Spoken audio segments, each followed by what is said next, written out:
Friends, जय श्री कृष्णा, राधे राधे। तो क्या आपको पता है भगवान इंद्र का जन्म कैसे और कब हुआ? तो आज हम इस वीडियो में आपको पूरी जानकारी देंगे कि भगवान इंद्र का जन्म कैसे और कब हुआ। तो पूरी वीडियो जरूर देखें। इंद्रदेव भगवान के राजा बनने की कथा पौराणिक कथाओं में अत्यंत रोचक और प्रेरणादायक है।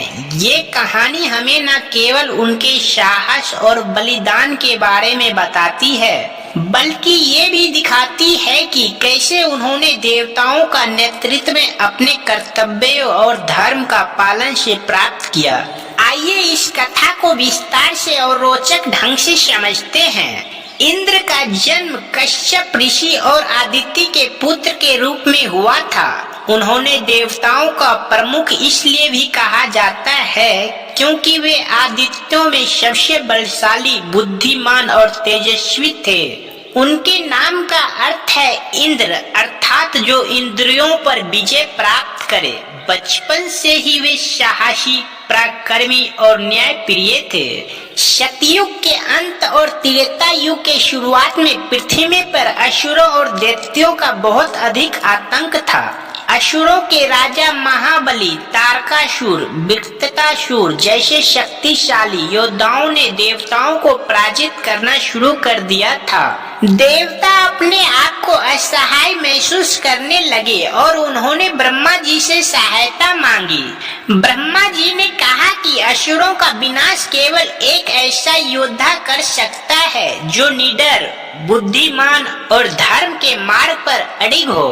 तब कश्यप ऋषि और आदित्य ने विशेष तपस्या करके परम तेजस्वी पुत्र की प्राप्ति की कामना की। उसी तप के फल स्वरूप इंद्रदेव का जन्म हुआ।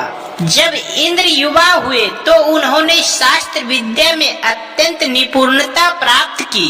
उन्होंने गुरु बृहस्पति से वेदों और नीति का शास्त्रों की शिक्षा ली। उसी समय असुर ने स्वर्ग लोक पर आक्रमण कर दिया। इंद्र ने अपने देव सेना के साथ युद्ध का नेतृत्व किया। ये युद्ध कई वर्षों तक चला। इस युद्ध में सबसे रोचक भाग तब आया जब इंद्र का सामना हुआ वृत्रासुर नामक दैत्य से, जिसे भगवान शिव के वरदान से अत्यंत शक्तिशाली बनाया गया था। सामान्य अस्त्र शस्त्र उसे कुछ भी नहीं कर सकते थे। देवताओं की हार निश्चित दिख रही थी। तभी महर्षि दीक्षिति ने स्वच्छता से अपना शरीर त्याग अपनी हड्डियां इंद्र को दी, जिसे वज्र नामक अमोघ अस्त्र बना।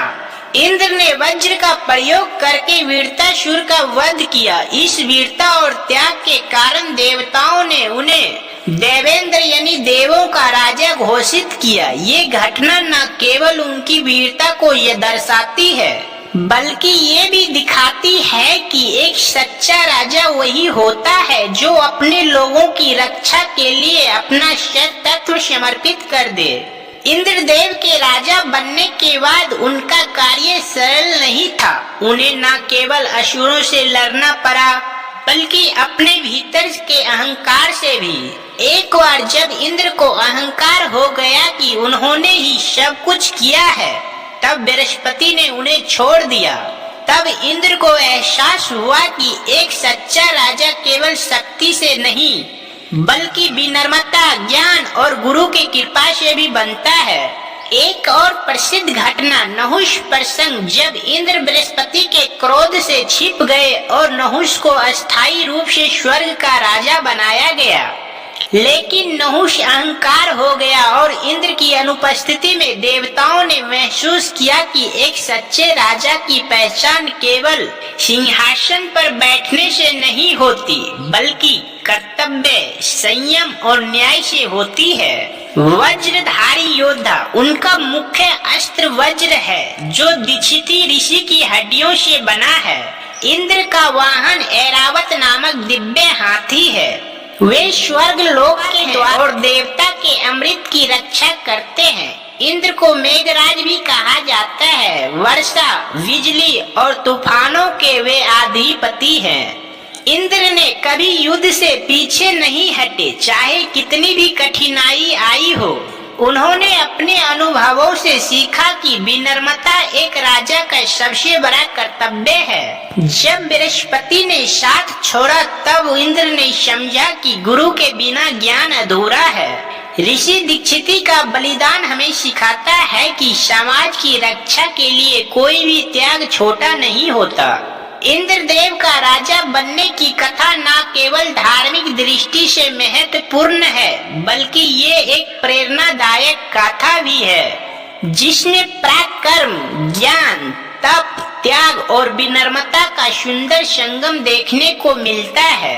उनकी यात्रा ये दर्शाती है कि सच्चे नेता वही होते हैं जो संकट में मार्ग दिखाएं, अपने लोगों के लिए खड़े रहे और हर परिस्थितियों में धर्म और न्याय का पालन करे। हेलो फ्रेंड्स, तो आज का वीडियो आप लोगों को अच्छा लगा हो तो हमारे वीडियो को लाइक, कमेंट, शेयर जरूर कीजिए। अगर आप हमारे चैनल पे नए आए हैं तो हमारे चैनल को सब्सक्राइब करें और बेल आइकन को जरूर दबाएं, ताकि ऐसा वीडियो सबसे पहले आपको नोटिफिकेशन में मिल जाए। जय श्री कृष्ण, राधे राधे।